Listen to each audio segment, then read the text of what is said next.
अस्सलाम वालेकुम। आज के लेक्चर में हम लोग स्टडी करेंगे इलेक्ट्रॉन ट्रांसपोर्ट चेन के बारे में। इलेक्ट्रॉन ट्रांसपोर्ट चेन हमारे पास इनर मेम्ब्रेन ऑफ माइटोकॉन्ड्रिया में होती है, जो हम लोगों ने पहले पढ़े थे। ग्लाइकोलाइसिस वो हमारे पास साइटोसोल में, pyruvic acid oxidation crabs cycle वो मैट्रिक्स ऑफ माइटोकॉन्ड्रिया में, और electron transport chain inner membrane of mitochondria. ये मैं आप लोगों को इसलिए बता रही हूँ क्योंकि सारे MCQs बनते हैं और आप लोगों ने बिल्कुल भी कंफ्यूज नहीं होना कि कौन सा रिएक्शन हमारे पास कौन से माइटोकॉन्ड्रिया के पार्ट में हो रहा होता है।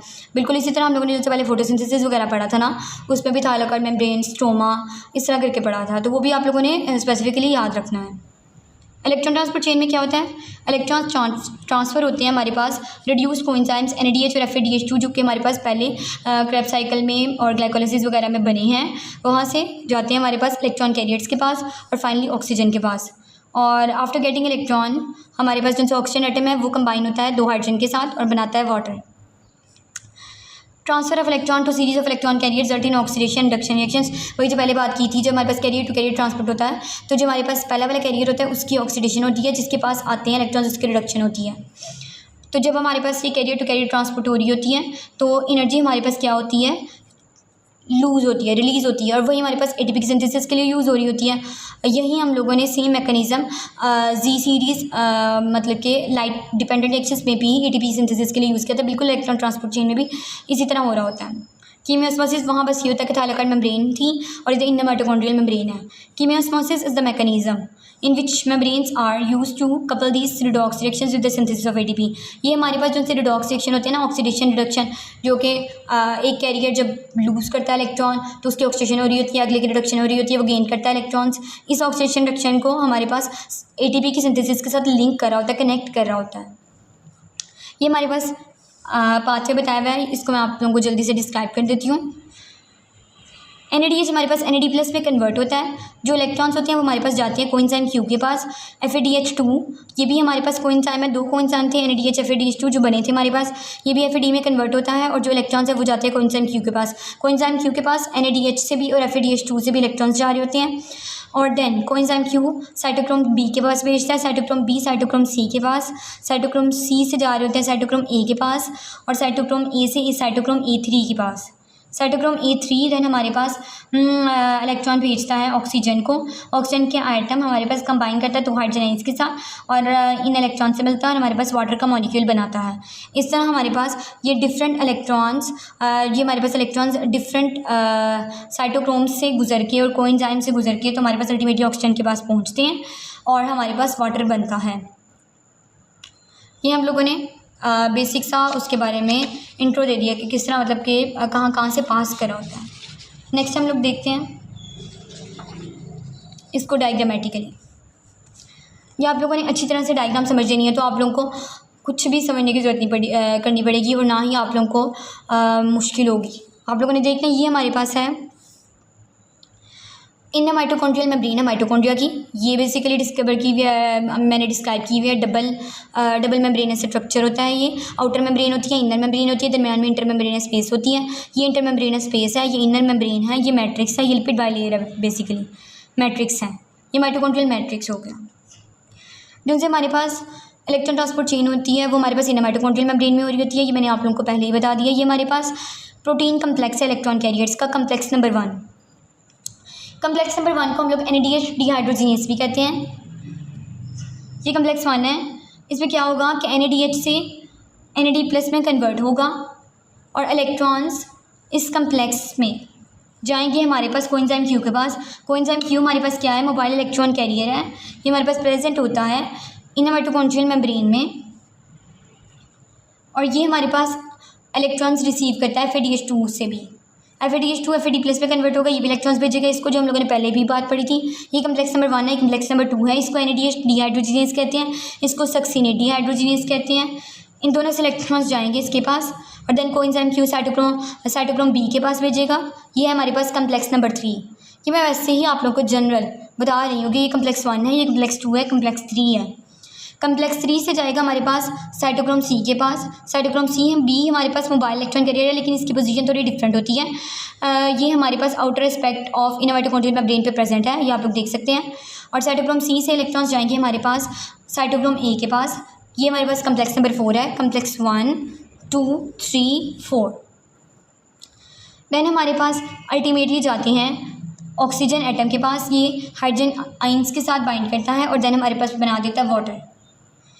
हम लोगों ने देखा कि जब ये इलेक्ट्रॉन्स मूव कर रहे थे कोएंजाइम क्यू से साइटोक्रोम सी से डिफरेंट मतलब इलेक्ट्रॉन साइटोक्रोम से और कोएंजाइम क्यू से, तो हमारे पास एनर्जी होती है loss. Carrier to carrier transport में एनर्जी होगी लॉस, और जो सी एनर्जी लॉस होगी वो हमारे पास हाइड्रोजन की एक्टिव ट्रांसपोर्ट के लिए यूज़ हो रही होगी। कम्प्लेक्स नंबर 1 पे हमारे पास 4 हाइड्रोजन आइंस जो से होते हैं वो हमारे पास मूव करते हैं from matrix to intermembranous space, और जो उनसे कम्प्लेक्स 2 है इस पर हमारे पास कोई हाइड्रोजन आइंस ट्रांसफ़र नहीं कर रहे होते, क्योंकि FADH2 जो उनसे होता है ये ऑलरेडी हमारे पास लो एनर्जी लेवल पे प्रेजेंट होता है। और कम्प्लेक्स नंबर 3 पे भी 4 हाइड्रोजन आइंस हमारे पास मूव करते हैं from matrix to intermembranous space, और कम्प्लेक्स नंबर ये हमारे पास आ जाता है 4। यहाँ पे 2 हाइड्रोजन आइंस मूव कर रहे होते हैं from matrix to intermembranous space.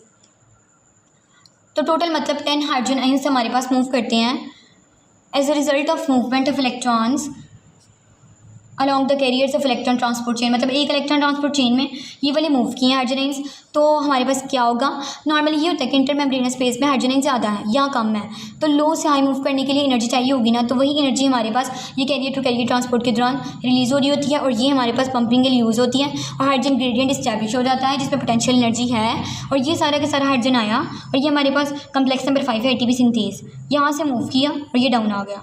जब ये हमारे पास डाउन द ग्रेडियंट मूव करेगा, जो पोटेंशियल एनर्जी इसमें स्टोर हुई थी वो रिलीज़ होगी और वो ATP की सिंथेसिस के लिए यूज़ होगी। ADP प्लस फॉस्फेट में हमारे पास बॉन्ड जनरेट होगा और ATP में कन्वर्ट हो जाएगा, इसको कहते हैं कीमियोस्मोसिस। इसमें ये इन्फॉर्मेशन लिखी हुई है कि ऑक्सीडेशन ऑफ NADH 3 ATP बनाता है और ऑक्सीडेशन ऑफ 1 FADH 2 ATP, आप लोगों ने याद रख लेनी है बात। सबस्ट्रेट लेवल फॉस्फोराइलेशन, ये हम लोगों ने पढ़ा कीमियोस्मोसिस, और सबस्ट्रेट लेवल फॉस्फोराइलेशन हमारे पास बहुत कम होती है, मतलब यूजुअल हमारे पास मैकेनिज्म ATP प्रोडक्शन का कीमियोस्मोसिस ही होता है। Substrate level phosphorylation much simpler than chemiosmosis, it doesn't involve any membrane और ATC, ना ही तो इलेक्ट्रॉन ट्रांसपोर्ट चेन इन्वॉल्व होती है, ना ही हमारे पास कोई थाइलाकॉइड मेम्ब्रेन और inner mitochondrial membrane we can see involve होती है। इस प्रोसेस में होता क्या है कि एक एंजाइम हमारे पास ट्रांसफ़र करता है phosphate group from organic substrate to ADP, organic substrate से लेके ADP के पास जाएगा फॉस्फेट, और जो सा ADP है वो ATP में कन्वर्ट हो जाएगा। तो प्रोडक्ट क्या होंगे हमारे पास, न्यू ऑर्गेनिक मॉलिक्यूल और ATP। It accounts for the small amount of the ATP that the cell generates, मतलब बिल्कुल थोड़ी सी अमाउंट ऑफ ATP इस प्रोसेस के थ्रू प्रोड्यूस होती है। नॉर्मली जो सी ATP प्रोड्यूस हो रही होती है वो कीमियोस्मोसिस के मैकेनिज्म के थ्रू ही प्रोड्यूस हो रही होती है। अब हम लोग डिस्कवर सबस्ट्रेट लेवल फॉस्फोराइलेशन की ना बेसिकली एग्जांपल्स देख लेते हैं। ये लास्ट स्टेप ऑफ ग्लाइकोलिसिस हम लोगों ने पढ़ा था ना, जिसमें हमारे पास पायरुवेट काइनेज कन्वर्ट कर रहा होता है फॉस्फोइनोल पायरुवेट को वो पायरुवेट में। फॉस्फोइनोल पायरुवेट जब पायरुवेट में कन्वर्ट होता है ना, तो जो फॉस्फेट रिलीज़ होता है यहाँ से, तो वो हमारे पास ADP के पास जाता है और ATP बनती है। मतलब कि ये सबस्ट्रेट लेवल फॉस्फोराइलेशन होगी, एंजाइम ही फॉस्फेट को ऑर्गेनिक सबस्ट्रेट से ADP के साथ ट्रांसफ़र कर रहा है और ये ADP पे कन्वर्ट हो रहा है। Now will talk about overview of energy extracted from the oxidation of glucose। Glucose जब पायरुविक एसिड में कन्वर्ट होता है इन द ग्लाइकोलिसिस, तो 2 ATP बनते हैं, 2 NADH बनते हैं जो कि 4 ATP बनाते हैं। अभी आप लोगों को लाइन बहुत कंफ्यूजिंग लगेगी कि 2 NADH 4 ATP कैसे बना सकते हैं। जितना भी पहले हम लोगों ने पढ़ा उसमें यही था कि एक NADH हमारे पास 3 ATP बनाएगा, तो 2 NADH 6 ATP बनाने चाहिए। लेकिन होता ये है कि ग्लाइकोलिसिस होता है साइटोप्लाज्म में, और NADH की ऑक्सीडेशन जो सी होनी होती है वो इलेक्ट्रॉन ट्रांसपोर्ट चेन के जो थ्रू होती है वो हमारे पास होती है माइटोकॉन्ड्रिया में, तो इसको माइटोकॉन्ड्रिया में जाना चाहिए। तो माइटोकॉन्ड्रियल मेम्ब्रेन के थ्रू ट्रांसपोर्ट होने के लिए एक NADPH को मूव करने के लिए एक ATP रिक्वायर होता है, तो हमारे पास जो उनसे अल्टीमेटली ATP रह जाएंगे वो 4 ATP रह जाएंगे। देन हमारे पास पायरुविक एसिड इस चाइल्ड कोएंजाइम में कन्वर्ट होता है, तो 2 NADH प्रोड्यूस होते हैं, 6 ATP। क्रेब्स साइकिल में 2 ATP प्रोड्यूस होते हैं, 6 NADH जो कि हमारे पास 18 ATP के इक्वल होते हैं। 6 NADPH क्यों का 6 NADH क्यों का है, क्योंकि हमारे पास एक साइकिल 3 NADH प्रोड्यूस करेगी, और जैसे कि हमें पता है ग्लाइकोलिसिस में एक ग्लूकोज से 2 पायरुविक एसिड मॉलिक्यूल, तो एक पायरुविक एसिड के लिए हमारे पास एक क्रेब्स साइकिल चलेगी, और 2 के लिए हमारे पास 2 मॉलिक्यूल्स के लिए 2 दफ़ा क्रेब्स साइकिल चलेगी। देन हमारे पास 2 FADH2 इसके लिए 4 ATP।